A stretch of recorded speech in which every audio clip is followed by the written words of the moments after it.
어제 택배가 하나 왔습니다. 택배가 오기로 예상된 것이 없어서 무엇인가 궁금해하면서 택배를 열어보았더니 책이 왔습니다.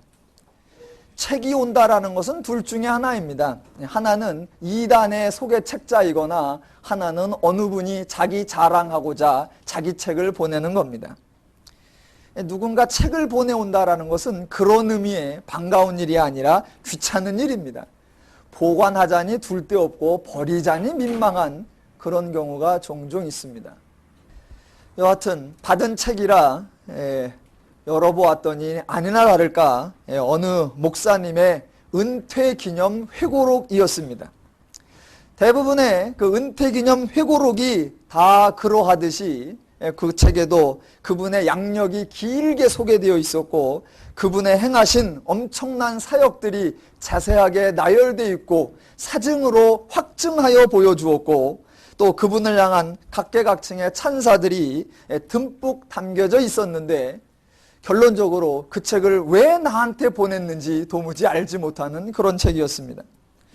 그래도 그 책을 보면서 제가 다시 한번 깨달은 게 사람이 만들어내는 책은 대부분 이런 형식이고 하나님이 인간을 위하여 만들어주시는 책은 전혀 다른 차원이구나라는 하나님의 사랑을 또 볼 수 있었습니다.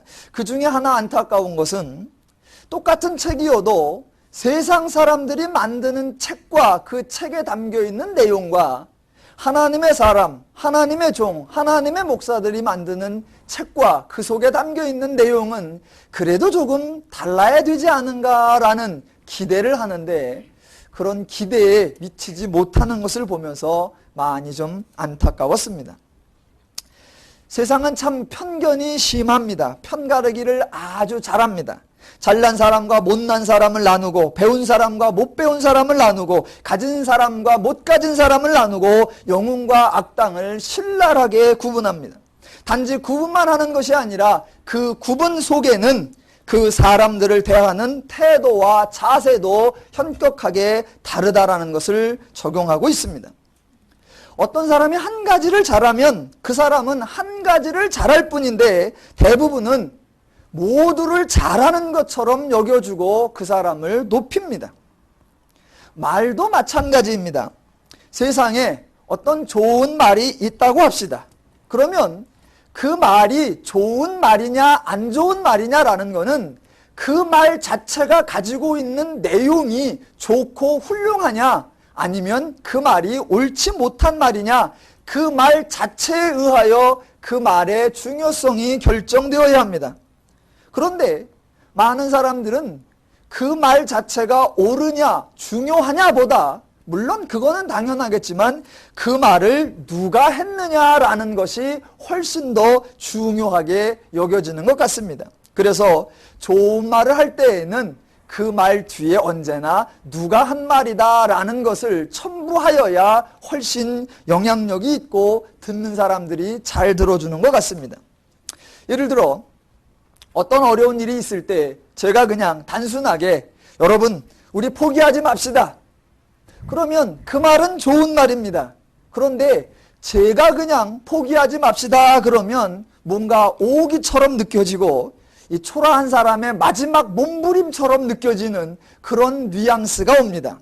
그런데 그 말을 조금만 멋있게 하면 확 달라집니다. 한번 제가 이렇게 해보겠습니다. 여러분 사람에게는 다 어려운 일이 닥칩니다. 세계 제2차 대전 때 영국도 아주 어려운 상황에 처해 있었습니다. 모든 백성이 좌절하고 낭망하고 어찌할 바를 몰라 할 때에 그때 영국의 수상이었던 처칠은 한 대학교에 가서 학생들과 국민들을 향하여 아주 짧은 그러나 감동적인 연설을 했습니다. 그 연설은 Never give up, never give up, never give up. 결코 포기하지 맙시다. 이거였습니다. 그 말을 듣고 모든 백성은 새 힘을 얻어 결국 승리했습니다. 저와 여러분도 아무리 절망 가운데 있을지라도 결코 포기하지 맙시다. 좀 더 멋있나요? 서점에 나와 있는 설득력 또는 대화법, 처세술, 경영학 이런 것에 관련된 서적들을 보니까 말을 할 때에 바른 말을 하라 이렇게 충고가 나와 있는 게 아니고 말을 할 때 유명한 말을 하라라고 되어 있습니다. 사람들은 바른 말에 귀를 기울이는 것이 아니라 유명한 말에 귀를 기울이고 그 유명한 말을 누가 한 말이라는 것까지 첨부하면 훨씬 지적이고 교양 있어 보이고 영향력이 있어 보인다라고 안내되어 있었습니다. 그리고 그 책 부록에 명문장 100선, 명대사 500선 그게 쫙 나와 있었습니다. 어떤 말, 누가 말했고 어떤 말 어느 장면에 나왔다. 그래서 그것을 제가 쭉 살펴보니까 하나님은 그 순위에 들어있지 않았습니다. 사람들의 말은 들어도 하나님의 말은 듣지 않는 것 같습니다. 그 문장들 중에 대신 예수님 말씀은 2개가 들어있었습니다. 하나는 누구든지 먼저 남에게 대접받고 싶은 자는 먼저 남을 대접하라 라는 거 하나 하고 왼손이 하는 일은 오른손이 모르게 하라. 근데 그 2번째 것도 순위가 많이 밀려 있었습니다. 아무래도 자기 피할 시대인데 이 감추고 하는 건 덕이 안 되는 것 같아 그랬던 것 같습니다. 자, 사람들은 그렇게 사람을 구분하지만 성경이 강조하는 사상은 인간은 동일하다고 하는 것입니다. 하나님께서 동등하게 창조하셨기에 모든 면에서 인간은 동등하고 죄인이 되었을 때도 모든 인간은 다 똑같은 죄인입니다. 그래서 인간 중에 따로 뛰어나고 훌륭한 인간이란 없습니다. 훌륭하다고 해봐야 죄인이고 못된 놈이라고 해봐야 죄인입니다. 혹시 공부 잘하는 사람이 있으면 그는 공부 잘하는 죄인이고 혹시 공부 못하는 사람이 있으면 그는 공부 못하는 죄인인 겁니다. 성경은 죄인이라고 하는 공통점을 강조하는데 인간은 자꾸 그 동일성은 무시한 채 차별성을 강조하려고 합니다. 그 차별성을 강조하는 죄인들의 습성이 우리가 성경을 읽을 때에도 늘 작용을 하여 성경의 메시지를 오해할 때가 많이 있습니다. 혹자들은 성경이 우리에게 보여주고 싶은 사람이 다윗이 아닌가라고 생각을 합니다. 그래서 다윗을 성도의 아름다운 믿음의 모델로 생각하고 하나님의 마음에 합한 사람이다. 수백 개의 시편을 지어 하나님을 찬양한 사람이다. 주님의 영광을 위하여 성전을 지은 신실한 사람이라고 다윗을 한껏 높여주고 있습니다. 그런데 그건 우리들의 사고방식이지 성경이 강조하려고 하는 것은 다윗이 아니라 언제나 하나님입니다. 만약 다윗의 삶 가운데 아름답고 신실하고 성숙한 모습이 있다면 그것은 다윗의 수고와 노력의 결과가 아니라 하나님이 만나주시고 가르치시고 교육하시고 만들어내신 하나님의 작품이라는 것입니다. 하나님이 하시면 누구라도 다윗처럼 될 수 있다. 하나님은 그렇게 인간을 만들어 주신다라고 하는 하나님의 신실함, 하나님의 열심이 강조되는 것이지 절대로 다윗의 열심, 다윗의 수고, 다윗의 헌신, 다윗의 충성이 아닙니다.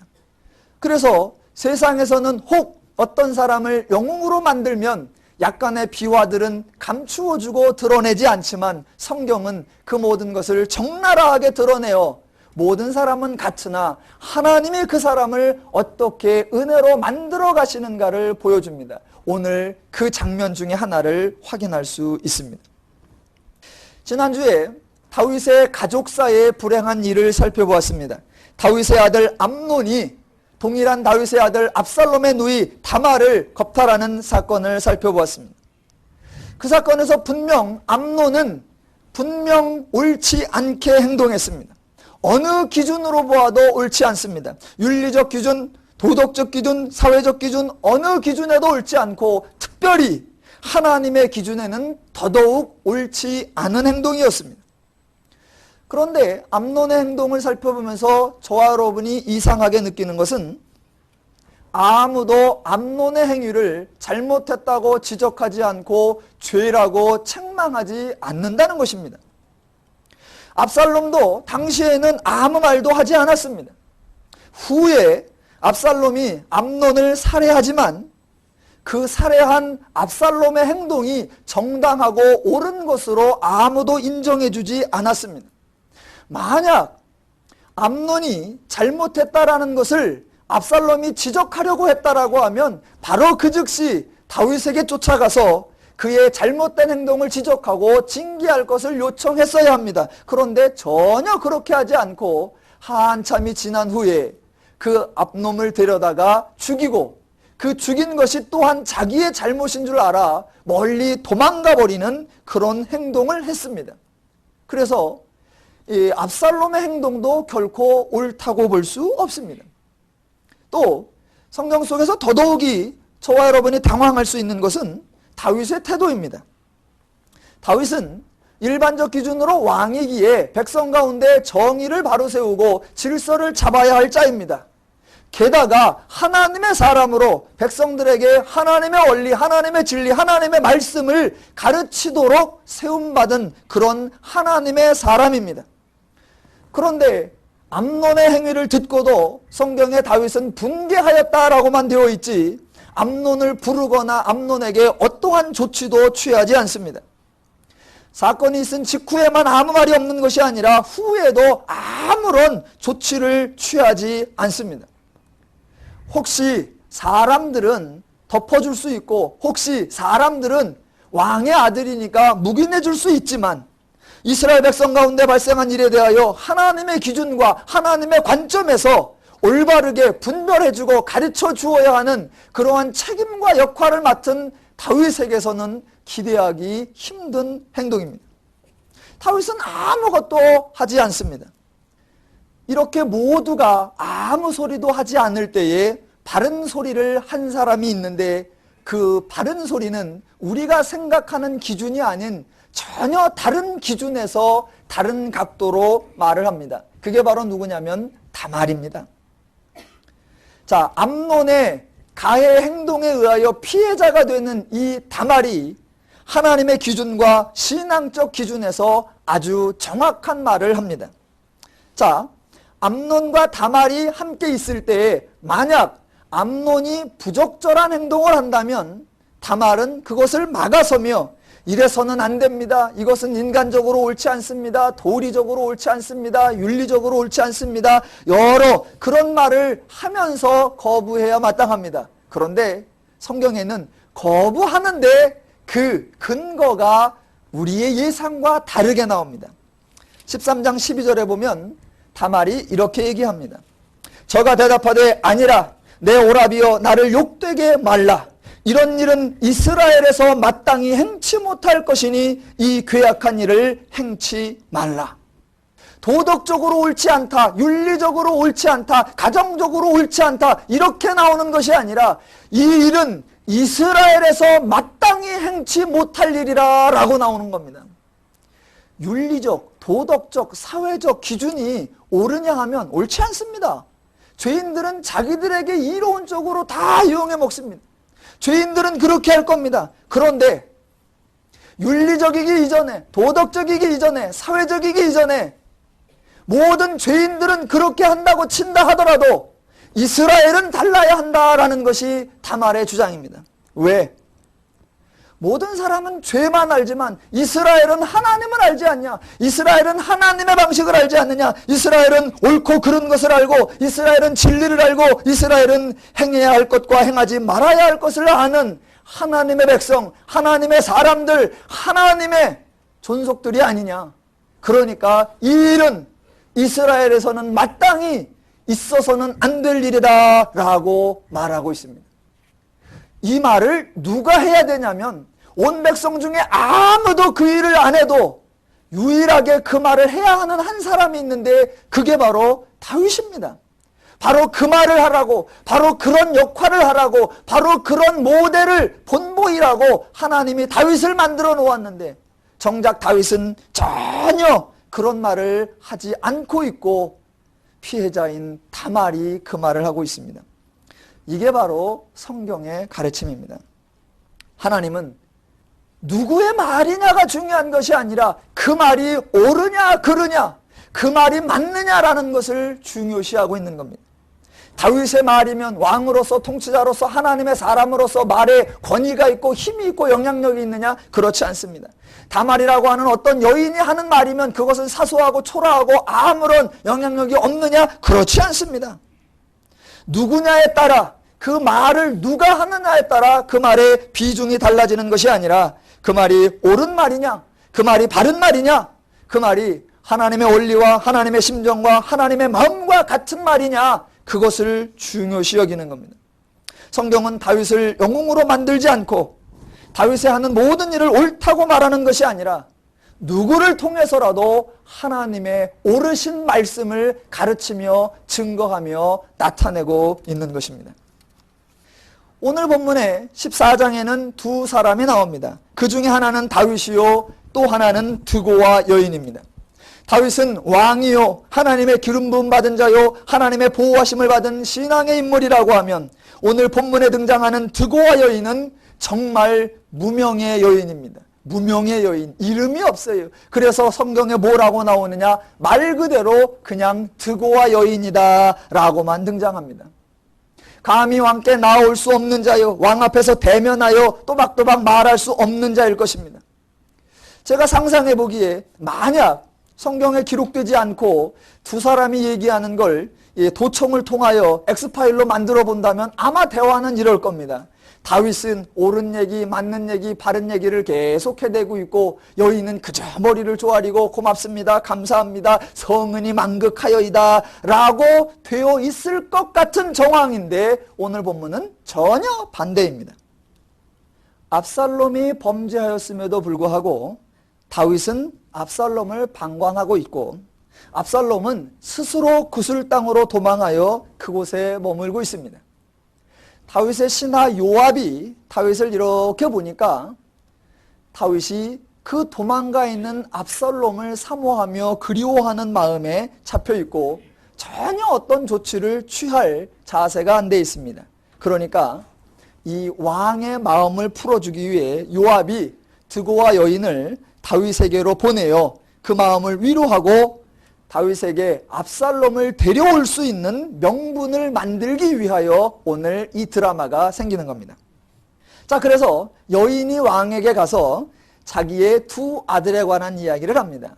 아들이 둘이 있는데 둘 중이 서로 사이가 안 좋아 어느 날 싸웠다. 아무도 말려주는 자가 없어서 형이 동생을 쳐 죽였다.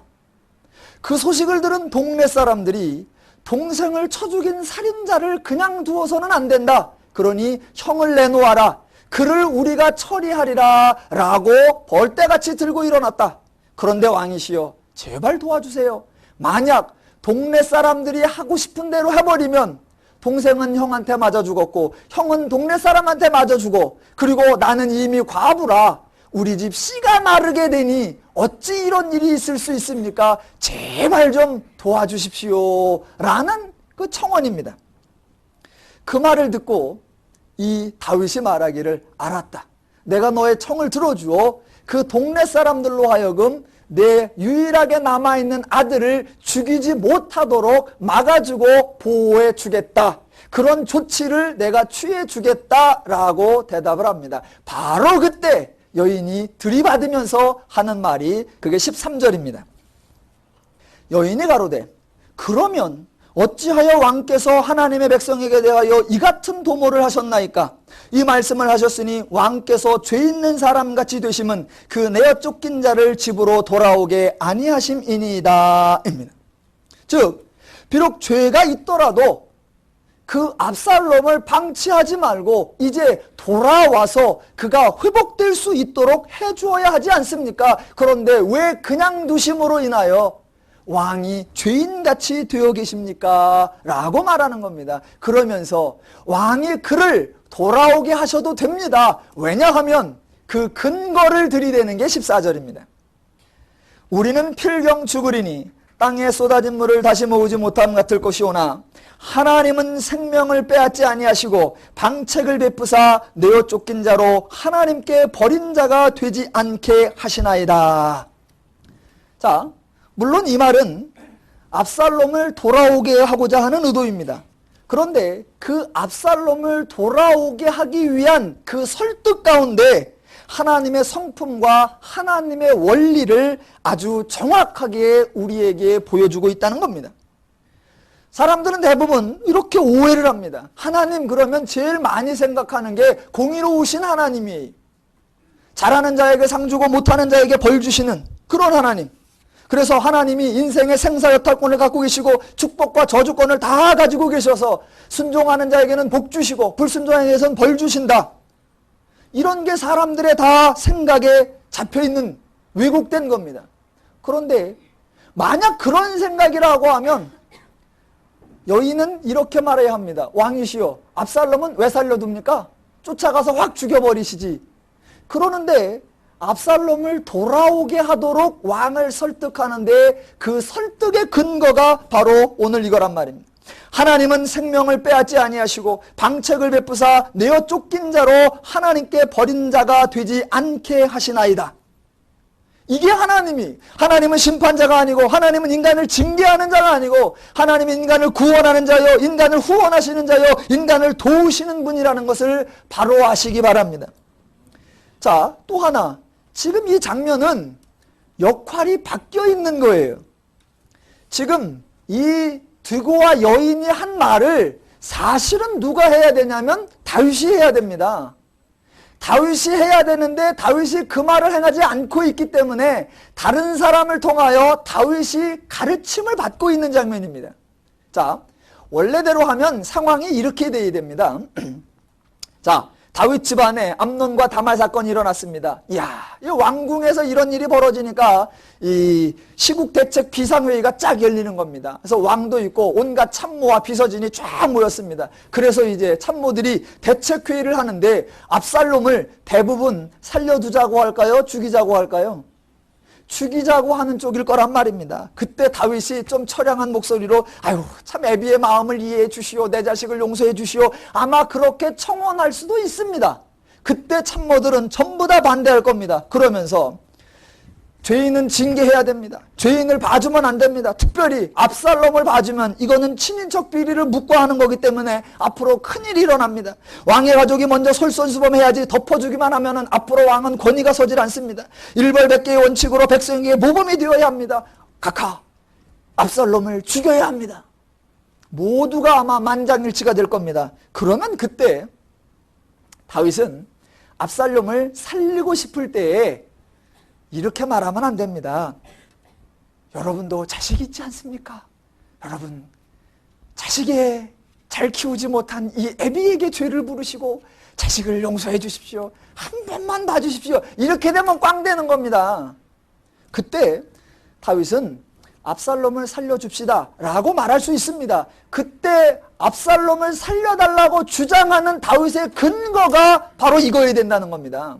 모든 신하가 죽여야 된다고 말해야 될 때 압살롬을 살려줍시다. 왜냐하면 하나님은 생명을 빼앗지 않는 분이시며 하나님은 방책을 베푸사 내어 쫓긴 자로 하나님께 버린 자가 되지 않게 하시는 그런 하나님이시기 때문입니다. 저와 여러분이 좋습니다. 한번 생각해 봅시다. 저와 여러분 모두가 다 죄인이었습니다. 우리 모두가 하나님 앞에 하나님의 행한 대로 갚았으면 다 죽어야 했습니다. 그런데 저와 여러분이 오늘 여기 이렇게 멀쩡히 살아서 저는 왕노릇을 하고 있고 여러분은 참모 노릇을 하고 있습니다. 오늘 이 자리에 우리가 어떻게 서 있을 수 있습니까? 바로 하나님의 생명을 빼앗지 않았기 때문이요. 방책을 베푸사 하나님께 내어 쫓긴 자로 버린 자가 되지 않게 하시는 그 은혜를 입었기 때문에 저와 여러분이 이곳에 와 있지 않습니까? 그런데 그렇게 은혜 받은 우리가 은혜 받을 때는 언제고 누구를 치리할 때에는 하나님의 원리를 전혀 적용치 않고 공의가 어쩌니 징계가 어쩌니 일별백계가 어쩌니 이런 것은 하나님의 은혜 받은 사람의 원칙에 맞지 않습니다. 우리 하나님의 가르침대로 하나님의 마음으로 하나님의 심정으로 하나님의 뜻대로 하나님의 사람답게 행동합시다. 이래고 나가줘야 백성들을 설득하고 그리고 또 그렇게 데려온 압살롬을 네가 잘해서가 아니다. 그러나 너는 분명히 잘못했다. 그러나 하나님의 뜻으로 하나님의 심정으로 하나님의 마음으로 모두가 끌어안아주고 감싸준 것이니 너도 은혜 받은 자답게 이제 은혜를 베풀며 살아라. 뭐 이래고 나가야 하나님이 다윗을 세워놓고 하나님이 다윗을 가르쳐놓고 하나님이 하나님의 사람을 만들어 놓은 그 역할과 그 위치를 하고 있는 것이란 말입니다. 그런데 다윗은 전혀 그러지 못하고 있습니다. 그가 하나님의 사람이라고 그가 하나님의 역할을 하고 있다고 누가 설명할 수 있겠습니까? 바로 그때 하나님은 다윗의 말이 옳고 누구의 말이 옳은 것이 아니라 어느 누구라도 하나님의 말씀으로 가르침을 받아야 한다라는 걸 알려주기 위해서 드고와 여인이라고 하는 무명의 여인을 통하여 다윗부터 깨우치고 다윗을 가르쳐주고 있는 것입니다. 그래서 우리는 누구의 말이냐 이런 것이 중요한 것이 아니라 하나님의 마음, 하나님의 심정, 하나님의 뜻을 가진 하나님의 말씀이냐 라는 것을 중심으로 삼아야 합니다. 하나 예를 들어 볼까요? 여러분이 시편 23편은 다 아실 겁니다. 여호와는 나의 목자시니 내게 부족함이 없으리로다. 그거 다 외우지요? 그거 누가 지은 거라고 알고 계세요? 다윗. 그거 왜 알고 계시냐? 다윗이 한 말이라 알고 있습니다. 여호와는 나의 목자시니 내게 부족함이 없으리로다. 그럼 제가 성경에서 나오는 하나님의 성품을 소개하는 멋있는 구절을 하나 소개해 드릴 테니까 알고 계셨는지 확인해 보십시오. 하나님은 생명을 빼앗지 아니하시고 방책을 베푸사 내어 쫓긴 자로 하나님께 버린 자가 되지 않게 하시나이다. 여러분 성경에 이거 밑줄 친 적 있으세요? 혹시 왜 이게 우리들 가운데 그냥 사소하게 지나쳤었나? 다윗이 아니라 드고와 여인이 했기 때문은 아닌가? 만약 다윗이 말했다고 하면 빨간색, 노란색, 형광펜까지 칠해놨을 건데 우리는 누구의 말이냐가 아니라 하나님의 심정, 하나님의 마음, 하나님의 원리, 하나님의 뜻을 가진 하나님의 진리의 말씀이냐 그것에 관심을 가져야 합니다. 세상 사람들은 서로가 유력한 사람이 되려고 합니다. 왜냐하면 유력한 자라고 하는 존재는 이미 모든 면에 영향력을 끼칠 수 있다고 생각하기 때문입니다. 그래서 똑같은 말도 누가 하느냐에 따라 당신이 해라, 당신이 해라, 당신이 해야 말 파워가 세다 여러 가지 말이 나올 수 있습니다. 그러나 교회에는 유력한 사람이란 없습니다. 교회에는 영향력 있는 사람이란 없습니다. 교회에는 말빨 있는 사람도 없습니다. 교회에는 누가 한 말이냐에 따라 비중이 달라져서는 안 되고 그 말이 하나님의 말씀이냐라는 것을 관심 가져야 합니다. 오늘 장면은 다윗을 아주 초라하게 만들고 부끄럽게 하는 장면입니다. 하나님의 진리를 드러내고 백성들을 가르쳐야 할 당사자가 그 원리대로 행치 않고 있음에 하나님이 한 드고와 여인을 통하여 다윗을 깨우치게 하고 있으니 그 깨우침 받은 다윗으로서는 상당히 겸연쩍은 모습이어야 합니다. 다윗은 그럴 수 있습니다. 그러면 오늘날 우리로 살펴보면 저와 여러분은 성도입니다. 성도는 하나님을 아는 자요, 하나님의 마음을 가진 자요, 하나님의 성품을 받은 자입니다. 그러면 성도는 당연히 세상에서 빛이 되어 있고 소금이 되어 있어 그 역할을 잘 감당하고 그들을 인도하는 자가 되어야 합니다.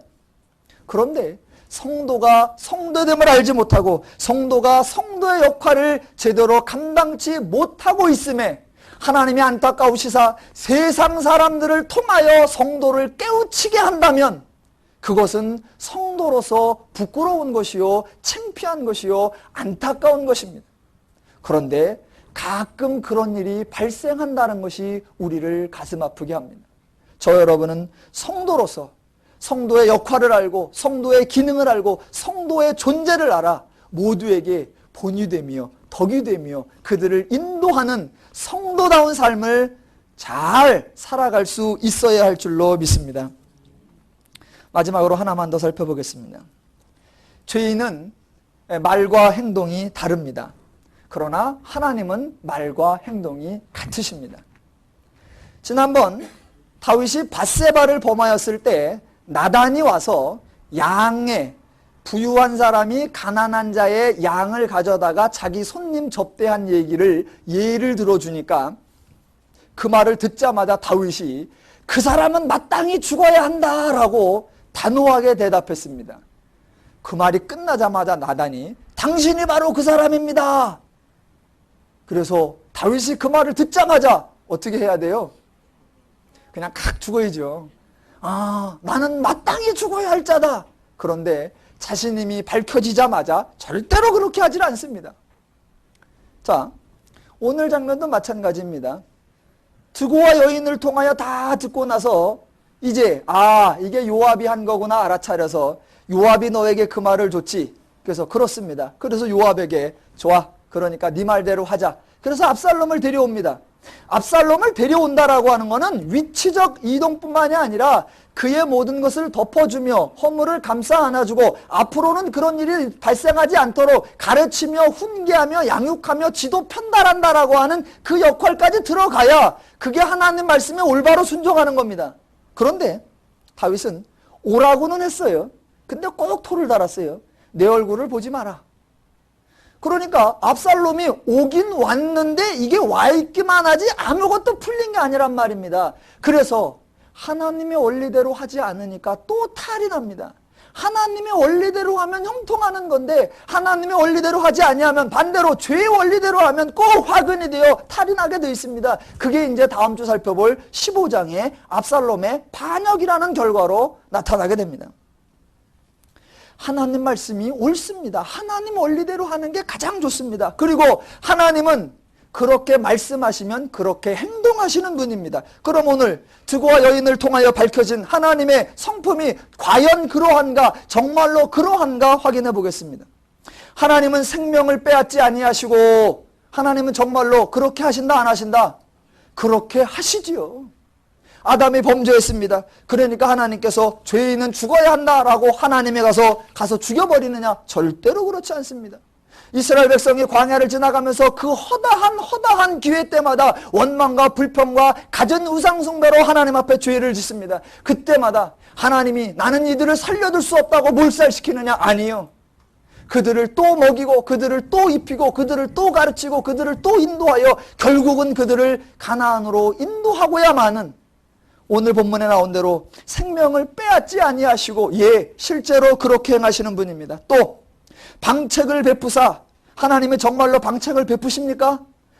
그렇습니다. 죄인이 아무 대책이 없고 죄인이 아무 대안이 없고 죄인이 아무 가능성이 없을 때에 하나님이 예수 그리스도라고 하는 방책을 베푸시사 이 땅에 직접 오시고 이 땅에 인간들의 죄를 감당하시고 그리하여 인간을 구원해내시고 살려내시는 분입니다. 또 하나님께 내어 쫓긴 자로 하나님께 버린 자가 되지 않게 하시니라. 하나님은 이렇게 하십니까?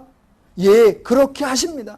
하나님을 떠나 하나님을 부인하여 하나님을 저주하며 멀리 벗어나 방황하고 있는 우리들을 찾아오셔서 너는 내 아들이라, 너는 내 백성이라, 너는 내 것이라 거듭나게 하시고 중생하게 하시고 하나님 앞에서 영생하게 하시어서 내가 너의 영원토록 내 기업을 잊게 하리라 라고 확증하여 주시는 바로 말씀대로 행하시는 우리의 좋으신 하나님이십니다.